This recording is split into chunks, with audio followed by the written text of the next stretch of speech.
bater um papo aqui sobre Robert Downey Jr., esse ator que está presente aí, muito conhecido por causa dos filmes da Marvel aí, o Homem de Ferro. Eu sou o Homem de Ferro. Só que o Rogério... Nosso grande Homem de Ferro. Tem um negócio na internet aí, é porque assim, a gente tem um conflito de gerações, né? Tem uma galera que acha que tudo surgiu agora, o nome antigo é nome velho, não gosta de dar muito crédito pras coisas, né? A gente tá vivendo numa época em que pessoas não conhecem o Ronaldo Fenômeno, ou acham que é um jogador de pôquer ou jogador de videogame, né? Que são as duas coisas que ele é agora. Streamer. Não sabem que ele foi um grande jogador de futebol que ele é.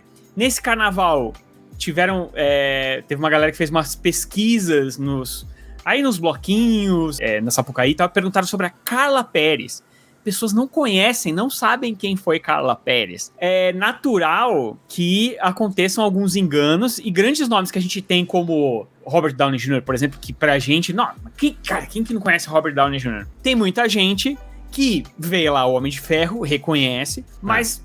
também misturam algumas coisas, como uma das coisas que motivou esse vídeo aqui, além do Robert Downey Jr. estar prestes a ganhar um Oscar, muito em breve. Já tá ganhando muitas premiações, né? Ganhou diversas já. Sim, e possivelmente quando você estiver assistindo esse vídeo, talvez ele já tenha ganho, mas uma das coisas olha, essa é maluca total, que chegou aos meus ouvidos, que muitas pessoas acreditam que o Robert Downey Jr.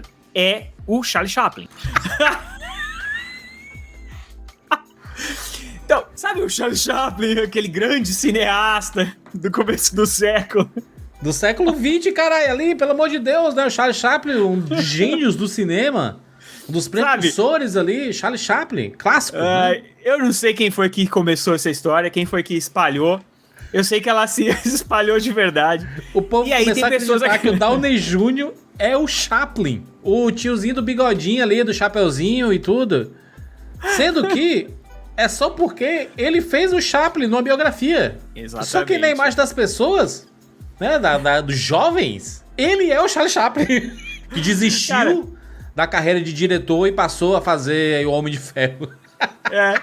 Sabe aquelas histórias que... o telefone sem fio que a gente brincava quando a gente era criança, que uma pessoa vai contando pra outra? Alguém deve ter feito algum vídeo contando sobre a carreira do Downey Jr., aí fala sobre Chaplin, aí, olha, você sabia que ele já concorreu ao Oscar, sendo o Charlie Chaplin? Aí chega na outra pessoa que faz um outro vídeo falando, aí até que um chega e fala assim, você sabia que o Robert Downey Jr. é o Chaplin? E aí... Mas é porque ele é o Chaplin no filme Chaplin. No filme Chaplin, exatamente. Ele não é o Charlie Chaplin na vida real, né? Ele é o Charlie Chaplin no filme Chaplin. E aí a galera enlouqueceu, né?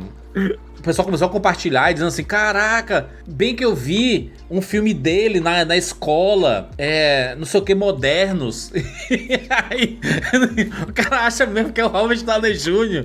ali, tempos modernos, e o grande ditador e tudo. Ai, cara, a gente ia até fazer talvez o Reels. Você sabia que o Downey Jr. não é o Charlie Chaplin, ele só interpretou. Caraca, mas a gente preferiu fazer o vídeo. Óbvios, né? A gente preferiu fazer o vídeo completo porque o Robert Downey Jr. tem uma carreira muito grande. Ela é enorme e é uma grande montanha-russa. Sim. Né? Porque ele atingiu picos na sua carreira, como, por exemplo, ser indicado ao Oscar de melhor ator e quase ganhar, né? Ele é muito cotado nos anos 90, que ele foi indicado. E fez muitas sucesso com comédias lá dos anos 80 e tudo mais, e de repente ele teve uma queda absurda que coincide com alguns problemas que ele teve na própria vida pessoal dele, né? Sim. Com abuso de substâncias e tudo mais. Exato. E de repente ele volta numa subida, começa a fazer uns papéis que chamam mais a atenção de Hollywood, chamam a atenção novamente, na verdade, de Hollywood. Sim. E aí ele chega em Homem de Ferro. O Downey Jr. ele é um prato cheio pra Hollywood, porque a Hollywood gosta do estouro, e aí a decaída, e aí o retorno triunfante, a glória e não sei o quê, que é exatamente o que Hollywood adora contar, né? História de grandes feitos, que aí tem seus altos e baixos e tudo. E aí, Rogério, vamos fazer aqui uma sessão nostalgia? Vamos! Robert Downey Jr. Vamos ver o que ele fez além de ser o Charlie Chaplin.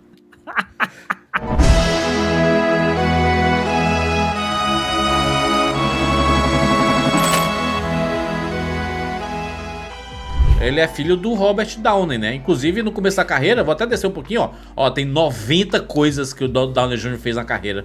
Já entre filmes, séries e participações e tudo mais. Vou voltar aqui bem pro comecinho, ó. Ele foi chamado no começo, Rogério, como Bob Downey. E aí depois virou só Robert Downey. Não já existe o Robert Downey? É o seu pai. Ah, eles... É verdade, né? Tem que botar o Júnior aqui, né? Vou botar o Júnior aqui. Ele passa a colocar Robert Downey Jr. ali na meiuca dos anos 80. Vamos começar da carreira aqui dele? Cara, o Downey Jr. começou muito jovem aqui, né? No final aqui dos anos 70, fazendo algumas peças e tudo. E aí, mas no começo dos anos 80 é que ele começa a aparecer como aquele rostinho jovem. Ele é, cara, o Downey Jr., o pessoal não acredita. O Downey Jr. era sucesso das comédias românticas e comédias teens dos anos 80. Não, por exemplo, demais. Mulher Nota 1000, ele não é um protagonista de Mulher Nota 1000. Aqui Mulher Nota 1000 é um clássico da Sessão da Tarde e tudo, né? Mas aqui eu vou até mostrar a foto aqui, ó. Ó a fotinha dele aqui, ó. Downey Jr. ao lado do Anthony Michael Hall, do Michael Smith, do Robert Hustler. E ele aqui, ó. Olha aqui a carinha dele. Bonitinho. Inclusive, as pessoas vão reconhecer ele talvez mais jovem, vendo essas fotos lá no filme, quando ele fez o Guerra Civil. No começo de Guerra Civil, tem uma cena lá que ele tá mais jovem, que Isso. ele tá contracenando lá com a mãe, com o pai. E eles usaram muitas dessas imagens pra fazer aquela reconstrução facial dele. Então ficou muito mais fácil pra fazer a reconstrução, porque ele aparecia demais nos anos 80. Cara, sabe? O Rei da Paquera, ele com a Molly Ringwald, que era uma das atrizes preferidas ali do John Hughes, né? Fez o Garota Rosa Choque. Ela né? tá em 9 de 10 comédias românticas dos anos 80. Exatamente, aqui é um Tem filme de 87, o Rei da Paquera. Mas só pra pontuar um pouquinho o comecinho da carreira do Robert Downey Jr. ali, né? Johnny Bond transa. E aí tá lá o Robert Downey Jr. E normalmente ele fazendo uma escadinha pro Anthony Michael Hall, né? O Anthony Michael Hall era o carinha dos anos 80 ali, né? Fazia muitos filmes. E aí o Downey Jr. apareceu como um coadjuvante ali, aparecendo, às vezes como protagonista mesmo, né? Ali os anos 80 foi bem nessa parada. E o Downey Jr. já nessa época já tinha problema com abuso de substância. Com bebida, com droga. E ele já era taxado ali. E por isso que ele não chegou a fazer os grandes papéis de Hollywood, dos grandes filmes. Tipo um Curtindo a Vida Doidado da Vida, Clube dos Cinco. Esses filmes que eram conhecidos como os filmes grandes dos anos 80, até De Volta para o Futuro, essas coisas todas assim. Porque ele tinha a conversa na boca pequena que ele não era um cara bom de set, porque ele tava sempre... chegava atrasado, ele usava muita droga e não sei o quê. Então isso afastou ele bastante, né, dos filmes, né? Isso, era uma pessoa de difícil convivência, né? Ele não respeitava o horário de set e realmente as pessoas tinham sérios problemas com ele. E aí por isso que ele foi fazendo esses papéis mais ali no entorno das grandes estrelas, né? Aí fez tipo aqui, ó. Mel Gibson aqui, apareceu o Robert Downey Jr. ali, né? Fazendo muitas coisas no começo da carreira. E aí... Uma coisa que a gente pode comentar aqui, exceto esses filmes assim, é que em 92 surgiu um projeto por Robert Downey Jr. fazer a biografia de Charlie Chaplin. Alguém me oferecendo emprego na Califórnia. No cinema mudo. No cinema mudo pagam mal. 150 por semana. Esse eu acho que é um filme, inclusive, que não dá pra dizer que ele é muito chapa branca, né? Ele é um filme sobre o Chaplin, é um filme até bem... que mostra algumas coisas da vida do Chaplin, alguns envolvimentos que ele teve e tudo mais, ao mesmo tempo que mostra o quão ele era genial também, né, ao mesmo tempo. E o Downey Jr., ele teve uma entrega bem grande nesse papel. Sim. A ponto de... Também Hollywood adora essa... Né, você falou que o Hollywood adora essas grandes histórias de retornos e tal... Também adora grandes biografias. Gosta de ver grandes estrelas, suas grandes estrelas sendo retratadas em algum momento em biografias, e aí fazendo aqueles trejeitos e tudo mais, como o Downey Jr. fez aqui. É um grande papel para um filme bem bacana, assim, que acabou não reverberando tanto, né? Não é tão lembrado hoje em dia. Quer dizer, tá sendo lembrado pela molecada, mas foi um grande papel que ele, cara, chegou muito perto de ganhar um Oscar. Realmente existia... Foi indicado a 3 Oscars, né? E o Oscar dele de ator, existe uma chance realmente muito grande dele ganhar, tá? Sim. Ficou, assim, muito perto dele ganhar. Ele Cara, mas perde esse Oscar, mas é uma coisa que ele... Clint Eastwood indicado, minha nossa senhora, né? Foi um ano, né? Esse foi um ano... O Denzel Washington com o Malcolm X. Pensa aí. Foi um ano complicado. Putz, grilo, né? Foi um ano complicado. Você faz um grande papel pra sua carreira, e aí ele perde o Oscar. Mas esse filme é muito interessante porque mostrou um lado da carreira do Charlie Chaplin que a gente não conhecia, que era a parte dos bastidores, né? As biografias, elas servem muito pra isso, né? Pra mostrar esse outro lado, e principalmente de um grande cineasta, de um grande roteirista, do grande músico, do grande performer, né? Que foi o Charlie Chaplin. E a história do Charlie Chaplin também é uma história de retornos, né? Porque ele foi banido de Hollywood por ser acusado de ser comunista, e aí anos depois, né, pediram desculpa pra ele, aí ele retorna pros Estados Unidos e recebe um Oscar honorário, né? Então, no filme mesmo aqui é muito emocionante. É retratado, a história sim, e tudo. sim. Então, realmente um grande papel. E realmente teve uma vida que cabia... Aliás, cabe muito mais do que num filme, né? Tem muitos livros, recomendo, inclusive, a vida dele é sensacional. Sim. E o Downey Jr., cara, ele faz um trabalho muito competente, tá? Não sei se dá pra comparar com o Al Pacino. Eu acho que o Al Pacino merecia mais. Acho que não, mas ainda assim... é um grande papel. Porque ele pede muito do ator, né? Porque ele tem que fazer o Charlie Chaplin, ele tem que fazer a pessoa, tem que fazer sem maquiagem, ele tem que dançar, tem que cantar, tem que fazer tudo, né? Então... Cara, era um papel difícil. E ele deu uma entrevista há pouco, dizendo que ele ficou...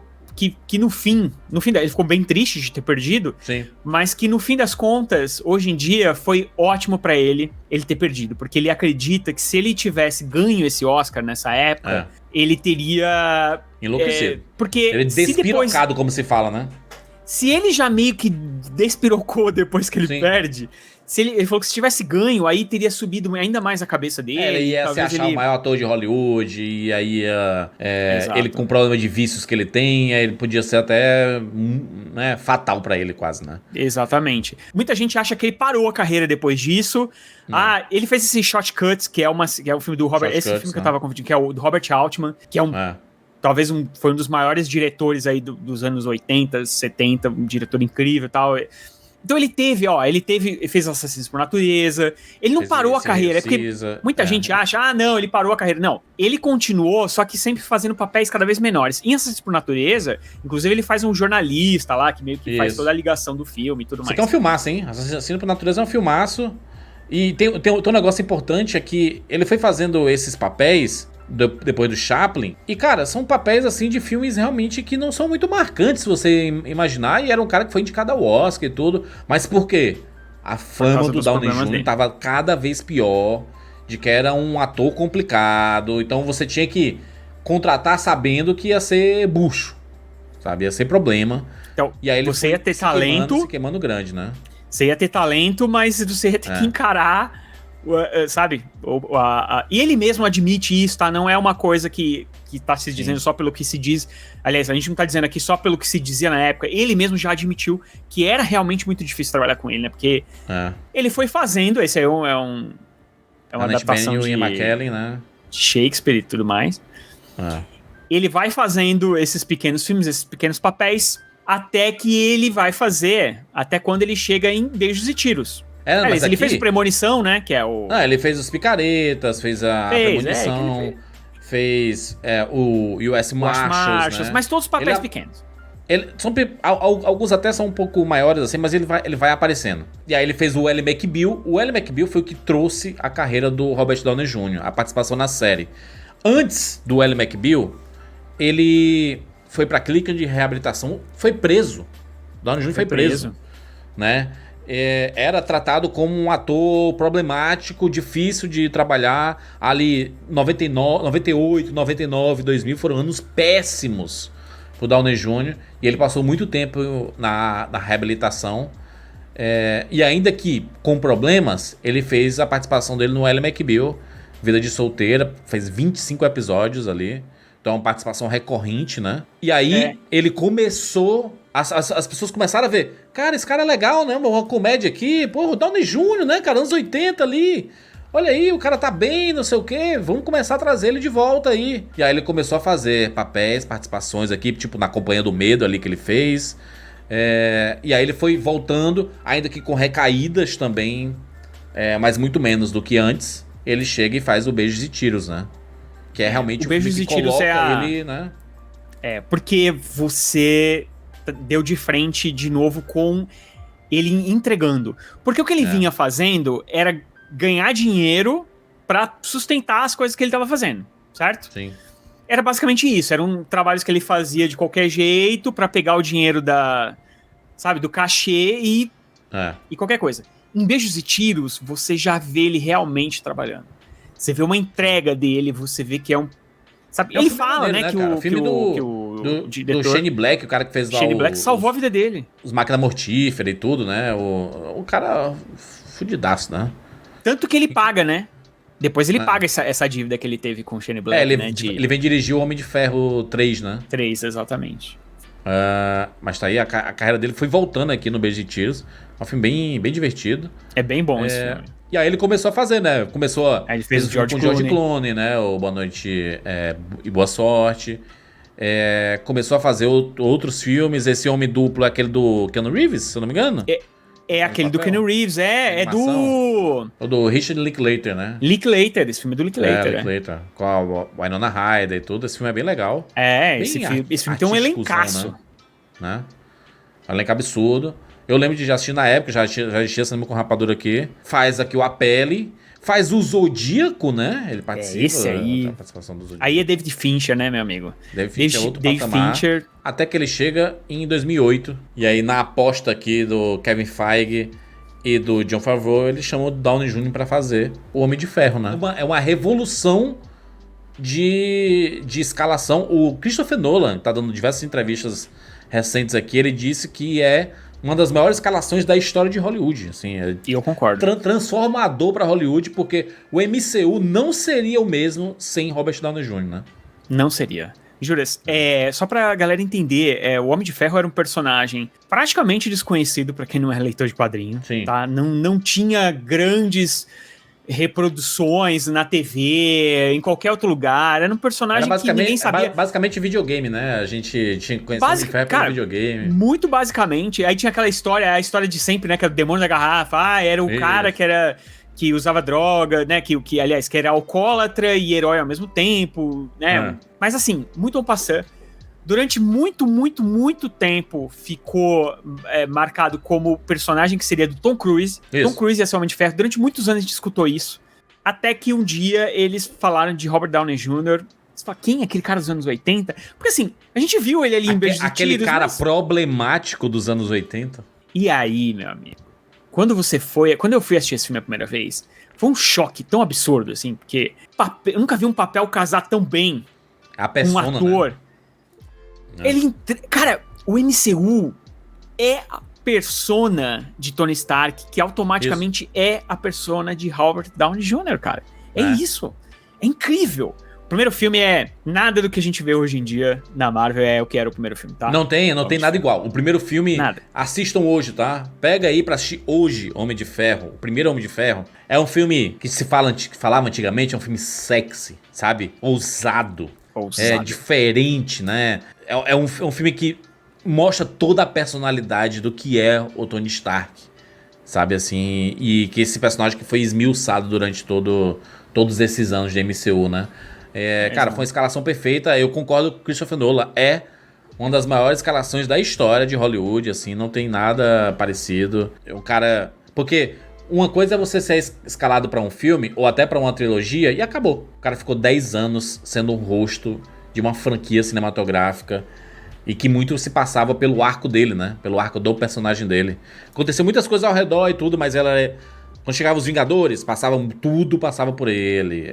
Tanto que não à toa a fase 4 e 5 sofreu demais com a perda do Tony Stark.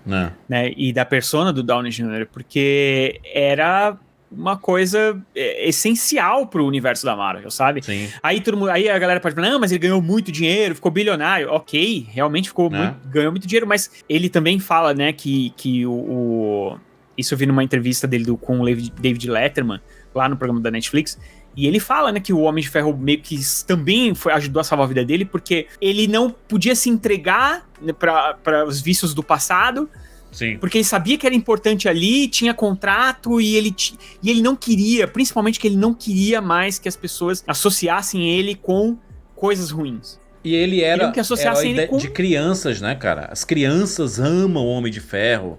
A gente não sei se a gente consegue colocar em patamares, assim. Por muito tempo, com o sucesso do MCU, o Homem de Ferro, ele se tornou no patamar do que tava um Batman da vida, um Superman, um super-homem, com certeza. De popularidade. A gente sabe que de todos os super-heróis, o mais famoso é o Homem-Aranha. É meio que até desproporcional, mas muita gente ama o Batman, ama o Super-Homem e o Homem de Ferro, que era um personagem, cara, que quem conhecia os quadrinhos sabia quem era o Homem de Ferro, sabia da sua importância e tudo, mas quem não conhecia não tinha nada de audiovisual que a gente pudesse correlacionar. Então foi construído basicamente no cinema. Esses personagens, o próprio Capitão América, o Thor, todos eles foram meio que sendo construídos através do MCU. Obviamente que muitos deles apareciam em uma outra coisa. Eu já tinha ouvido falar do Capitão América, mas era sempre uma zoeira, era personagem meio galhofões, assim. Tipo o Hulk lá do Lu Ferrino, sabe, assim, que era o Hulk verde, né? Aquela... Era então, mas mas ainda a gente ainda aquele tinha... Hulk de tinta, né? Mas a gente tinha no que se pegar, porque tinha uma série, o Homem-Aranha tinha uma série tosca lá também, mas também tinha... Todos os personagens, quer dizer, esses personagens grandes, eles tinham algo pra você se agarrar. E desses o Homem personagens nada. todos, o Hulk era o mais famoso, né? Se você pensar, né? Porque era o que mais tinha coisas, assim, de popularidade. E aí você vê um Homem de Ferro. Hoje é muito fácil dizer assim, não, eu sempre gostei, eu sempre conheci, não sei o quê, parará. Se você pegar pra ouvir os Rapadura Casts que foram feitos na época, a gente comentava muito isso, cara. Homem de Ferro, ninguém sabe quem é. Se você chegar na rua quem é Homem de Ferro, o pessoal vai achar que é outra coisa, sabe? Assim, E aí foi construído, foi galgado isso. Hoje é um herói extremamente conhecido e tá fazendo muita falta pra MCU, inclusive. Faz falta demais. Não vem a hora de dar um jeito de reescalar ele. O próprio Downey Jr. pra fazer o... Não, ele mesmo nem sabia a importância desse papel. Porque quando você faz um filme de super-herói, normalmente você assina pra uma trilogia. Não quer dizer que vai acontecer uma trilogia, mas que você vai pelo menos receber por uma trilogia, né? E aí você tem como adiantar os contratos também, né? Os valores. Porque é tipo assim, você assina já pensando nos valores que você vai receber. Se você fizer muito sucesso, esses valores podem ter um incremento, mas pelo menos a base já tá ali. Se não fizer tanto sucesso, você vai receber pelo menos o mínimo, né, desse contrato em si. E aí ele começou a fazer, mas ele queria fazer os seus outros projetos também, né? Então ele participou ali, por exemplo, do Incrível Hulk, que é do mesmo ano, né? Meio que já pensando na construção do MCU, ele faz ali. Sim, e ele faz o Trovão Tropical, cara. Trovão Tropical é um filme... Trovão Tropical é loucura. Que não seria feito hoje, inclusive. E assim, eu não sei, tá? Porque é uma sátira, né? Então, é uma sátira. É uma sátira da própria coisa que as pessoas pensam, jamais seria feito. Mas assim, ele satiriza exatamente... Talvez a gente tenha a visão do que a gente tem hoje muito por causa de Trovão Tropical, né? Porque tem uma coisa ali, o papel dele é inacreditável. E ele foi indicado, inclusive, pro Globo de Ouro. Tudo, é uma loucura. Ele foi indicado pro Globo de Ouro. Esse filme é muito foda. É um filme muito foda. Se você pega a sátira lá, tá toda a piada e tudo, a ironia do personagem Aliás, tem muitos personagens escrotos nesse filme, né? Tem, pensar, né? É bizarro. É o filme do Ben Stiller. Ele concorreu ao Globo de Ouro por esse filme. Ele começou a intercalar a coisa de fazer série, de fazer blockbuster, ele fez aquele Solista, aí ele tentou fazer uns que ele queria se bancar de série, que foi o Solista, por exemplo, que é terrível, né? Horroroso. Aí decidiu abraçar o blockbuster pra fazer o Sherlock Holmes, né? Que é a segunda franquia. Sherlock Holmes, né? É a segunda franquia, essa é a franquia que ele fazia junto com o Homem de Ferro, que deu certo. É um filme porradeiro. Financeiramente, né? Sim. Tá até hoje tentando fazer lá o outro, né? O terceiro lá. Aí volta pra fazer o Homem de Ferro 2. Que fez muito mais sucesso do que o primeiro, né? Em bilheterias. Um parto de viagem, na época ali que tava surgindo o Se Beber Não Case da Vida. Sim, esse filme é um Antes Só do Que Mal Acompanhado. É uma reformulação, porque né? o Se Beber Não Case saiu em 2009. Aí esse aqui sai em 2010, meio que assim. Vamos pegar o sucesso, pega o Zach Galifianakis lá do Se Beber Não Case, vamos fazer isso daqui também. Aí tenta fazer até uma mesma roupagem, né, assim. É legalzinho, vai. Mas... divertido. Aí ele fez a continuação do Sherlock Holmes, né? Que deu uma grana interessante e tudo. É um filme legal. Eu gosto dos dois Sherlock Holmes. Eu gosto também. Eu gosto do estilo do diretor lá. Tem uma coisa legal ali. Depois ele fez Os Vingadores, que foi o fenômeno da carreira dele aí, né? Aliás, todos os Vingadores, né? São fenômenos da carreira dele. Primeiro Vingadores, depois fez o Homem de Ferro 3. Aqui ele fez uma participação no Chefe, que é o filme do lado do Jon Favreau, né? Que, se não me engano, ele é produtor desse filme aí. É tipo ele devolvendo pro Jon Favreau. Olha, cara, você me deixou milionário. Você é aí um dos caras muito importantes. O Juiz. Então, esse é ele tentando ser muito sério, ganhar Oscar. O Oscar, né? Queremos um Oscar. E aí faz o Vingadores Era de Ultron, faz o Guerra Civil, faz o Homem-Aranha de Volta ao Lar. É engraçado, sabe? Eu via recentemente as pessoas dizendo que a personagem lá da Tia May, né? Da Marisa Tomei, ela tá chegando numa idade que ela vai conhecer o Tio Ben no universo aí cinematográfico do Homem-Aranha. E aí o pessoal já tá escalando uma possível pessoa que poderia fazer, não sei o quê. Cara, o Tio Ben do Tom Holland é o Tony Stark, gente. Ele é o Tony Stark, ele tem todas as características. Ele só não falou com todos os poderes, né? Com grandes poderes vem grandes responsabilidades. Ele só não falou isso. Mas ele só não falou essa frase, porque o resto todo... Ele dá a armadura, aí o Tom Holland usa demais a armadura, ele tira a armadura. Ele dá lições de moral, ele ensina o que é ser herói, ele morre. Aliás, tem uma coisa. Eu nunca, jamais entendi esse rage que as pessoas têm com essa parada do Tony Stark ser o Tio Ben dele. Qual é o problema? Eu não vejo problema não. É que as pessoas têm um problema de ver o Homem-Aranha nunca tendo uma aventura por ele, sabe? Assim, ele... a sua rotina de Nova York ali, etc. Sempre tem que ter 1 milhão de heróis, porque ou vilões, porque não é o suficiente um Homem-Aranha ser a coisa toda do filme, sabe? E aí as pessoas criticam muito isso. Que é tipo assim, existe uma briga hoje em dia que é a Sony quer fazer um filme novo com Tom Holland, Tobey Maguire e Andrew Garfield, e a Marvel Studios quer fazer o Tom Holland de Homem-Aranha pé no chão com os heróis urbanos, com o Demolidor, com o Justiceiro, Jessica Jones, essa galera assim, sabe? E aí tá essa briga aí. Cara, mas pensando, se você pegar os 3 filmes do Homem-Aranha, são 3 filmes bem legais. O segundo ele é um pouquinho inferior, mas são filmes bem legais. O Tom Holland é muito bom como Homem-Aranha. A gente, cara, que sorte que nós temos de ter 3 Homens-Aranhas assim, bem diferentes, e cada um pra sua época, sabe? O Tom Maguire ali pro começo dos anos 2000, o Andrew Garfield pro meio dos anos 2000, e a gente tem o Tom Holland agora, sabe? E futuramente a gente vai ter outro, e é isso aí, sabe? E sabe uma coisa também que nesse inteirinho aí o Robert Downey Jr. começou a fazer? Ele virou fazendeiro. E sério, ele comprou uma fazenda e ele começou a cuidar dos bichos, ficar de boa, que foi uma das coisas que que ajudou ele também nessa... E cada contrato aqui era 50 milha no bolso, viu? Vingadores Era de Ultron, Guerra Civil. Aí participação em Homem-Aranha aqui, uma participaçõezinha aí, 30 milha no bolso. Vingadores Guerra Infinita, 50, 60 milhões. Aí Ultimato, participação em bilheteria e tudo mais, ganhando 200 milhões, no fim das contas. 200 milhões. Tava demais, né, o Robert Downey Jr. ali. E aí encerra a parada dele com a Marvel, né? Aí ele faz esse doliro que é horrível. Ele faz esse doliro que é horroroso. Acho que já tem a ver com essa vida dele de fazendeiro, sabia? Vamos fazer um Acho que ele pensou, gosto tanto de bichos. Isso, gosto tanto de bichos e tal. Decidiu fazer esse filme aí, que é muito ruim. Mas até aí ele não tá ligando muito, eu acho que pra isso. Não se importa mais com nada, né? E aí ele faz o Oppenheimer, que é o filme que tá dando todos os prêmios pra ele aí de ator coadjuvante. Ele não faz o Oppenheimer, tá, gente? Só pra dizer eu não sei se quando ele fez o Oppenheimer, ele acreditou que seria o papel pra ele ganhar o Oscar. Sabe, como ele fez com o Juiz, que ele tinha certeza que ali era o papel de Oscar. Aqui no Oppenheimer, até pelo papel dele ser bem menor, não sei se me passa pela cabeça que pra ele foi, vou fazer esse filme aqui que eu vou ganhar o Oscar. Eu acho que é um papel, e ele tá concorrendo com grandes atores esse ano, sabe? Ele tá concorrendo com Robert De Niro. Sim. Ele tá, sabe, são papéis, ele tá com o Ryan Gosling, né, mandando muito bem lá na Barbie e tal. Só que assim, é quase 100% que ele vai ganhar, porque a atuação dele lá é fantástica em Oppenheimer. Fantástico. O papel é pequeno, mas é poderoso, né? É explosivo, literalmente. Mas também porque é o momento do Downey Jr. É o momento que a Hollywood olha pra ele e fala, cara, esse cara passou por poucas e boas. Esse cara conseguiu segurar nas rédeas da vida dele e conseguiu fazer o grande retorno. A gente não podia dar um Oscar pra ele por Homem de Ferro? Não. Porque ele inclusive fala bastante sobre isso atualmente, né? Dizendo assim que a atuação dele como Homem de Ferro foi muito desvalorizada, né, pelas pessoas. Que ele disse que se entregou muito ao personagem. Principalmente no último filme, eu lembro que se falava muito que o Downey Jr. podia ser indicado ao Oscar pelo Vingadores Ultimato, né?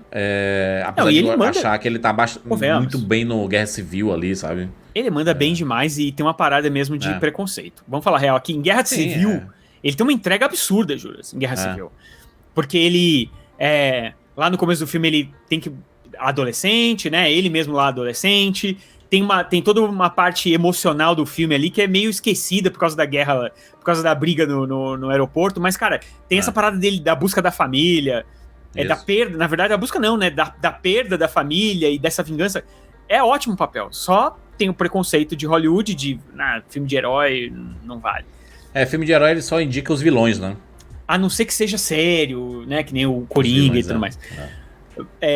Eu acho que chegou o momento do Downey Jr. ganhar o Oscar dele e vai ganhar, entendeu? Porque é isso, ele teve uma vida, tem uma vida que deu, né? Foi praticamente uma montanha-russa em que ele tem a subida de volta, de novo fazendo o personagem que já existia, né? Agora no filme do Nolan, eu não consigo imaginar ele perdendo esse momento dele, sabe? É o momento pra isso mesmo. Que Hollywood tem um negócio de... Hollywood por muito tempo critica uma coisa, não sei o que, e depois vê que era importante e aí quer fazer o seu reconhecimento. Essas premiações, infelizmente, elas funcionam dessa forma mesmo. Às vezes demora pra reconhecer, o próprio Martin Scorsese demorou tanto pra ganhar o seu Oscar, sabe? O próprio Charlie Chaplin aqui... Olha o retorno que dá isso tudo, né? O Charlie Chaplin, que é o que a gente falou lá atrás... Ele ganhou o Oscar honorário só. Só foi ganhar o Oscar... Velhinho. Né, velhinho, recebendo, sendo ovacionado e etc. Pelo menos o Downey tá velhinho, tão velhinho.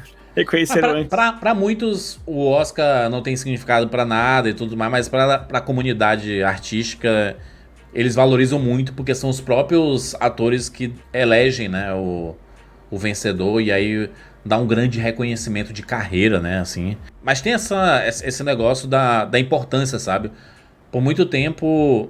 O cinema de herói, ele sempre teve esse alto e baixo de ser criticado por ocupar muitas salas e realmente há uma predação, né, do cinema em si, de um cinema com 10 salas, aí 7, 8 acabam sendo ocupadas com filme de super-herói quando chegam esses filmes, e isso é um negócio muito ruim. Por outro lado, eles movimentam a indústria do cinema, né, muita gente vai aos cinemas para assistir esses filmes e movimenta a frequência lá nas próprias salas, bombonieres, etc. Hoje que o cinema de super-herói tá em baixa, os cinemas estão comentando isso, né? Que saudade desses filmes, né, que lotavam, né, os shoppings aqui, e muito se deve aos filmes de heróis, né? Só pegar as bilheterias dos últimos 10 anos, que você vê que em muitos desses 10 anos os filmes de super-herói ficam no top 5 ali, pelo menos tem 2 ou 3, né, no top 5 ali das bilheterias. E aí o Downey Jr. é muito também o rosto disso, né? O rosto dessa época, do crescimento das bilheterias de cinema. Isso tudo que eu tô falando é para parafrasear o Christopher Nolan. Christopher Nolan que falou isso. Falou assim, que a Marvel salvou por muito tempo o cinema de uma forma geral, assim, porque muitos filmes estavam fracassando e os filmes da Marvel estavam triunfando. Quando só tem fracasso, gente, se tem um negócio e só tem fracasso, acabou, né? Fechou. Vai fechar a parada. E também não é que o Downey Jr. veio e simplesmente jogou qualquer interpretação. Não, cara, ele fez um ótimo trabalho como Tony Stark. Tanto que não consegue encontrar o Tony Stark, sabe? Porque realmente tem uma coisa da personalidade dele que ficou impregnada no personagem. E que foi importantíssimo para toda a fase 1, 2 e 3 da Marvel. Sem isso... Tanto que, né, o último filme da fase é o Homem-Aranha, quando já tem a perda do Tony Stark. É um filme inteiro sobre o luto da perda do personagem e automaticamente da perda do ator para a franquia em si. Então, é muito legal que ele esteja sendo reconhecido agora com o Oppenheimer, e não é aquele negócio que você fala assim, ele nem merecia isso, caramba, vão dar só porque... Não, merece porque o papel é ótimo, merece porque a interpretação dele é ótima, e ele merece porque ele deu essa reviravolta na vida dele, sabe? E conseguiu... mostrar o grande ator que ele sempre foi, e que infelizmente por conta de problemas da vida que, cara, todo mundo tem seus problemas, né? Por conta dos problemas ele nunca conseguiu mostrar inteiramente. E aí agora, finalmente, chegou o momento dele. E tem só pra pontuar e pra finalizar esse assunto, aqui o top 10 de maiores bilheterias de todos os tempos. Downey Jr. tá aqui, ó, em segundo lugar com Endgame. Tá aqui, ó, em Guerra Infinita, em sexto lugar. E tá aqui em décimo com o primeiro Vingadores, né? Então tem os 3 filmes de Vingadores aqui, estão no top 10. Com o Downey Jr. liderando, né? Olha aí, falamos sobre Downey Jr. e sua carreira. Pra você não ter mais dúvida, tá? O Robert Downey Jr. não é o Chaplin. Não é o Chaplin. Inclusive é o título desse vídeo. Robert Downey Jr. não é o Chaplin. Você nunca vai esquecer isso. Ai, meu Deus do céu. A gente pode fazer um vídeo um dia de quem foi o Charlie Chaplin, só pra... Exatamente. E onde achar os filmes, né, do Charlie Chaplin aí, porque às vezes é difícil estar distribuído, né, em diversos streams, mas tem muita coisa lá no Prime Video, se você pensar... Tem muita coisa no Telecine, né? Tem muita coisa no Telecine. Mas é isso. O próprio Chaplin não tem lugar nenhum pra assistir. Aliás, tem, né? Sempre tem. É isso, fechamos! Se inscreve no nosso canal e clica no sininho pra ser notificado a cada vídeo novo.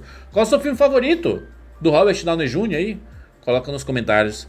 A gente quer saber a sua opinião. É isso. Nos encontramos na próxima. Tchau.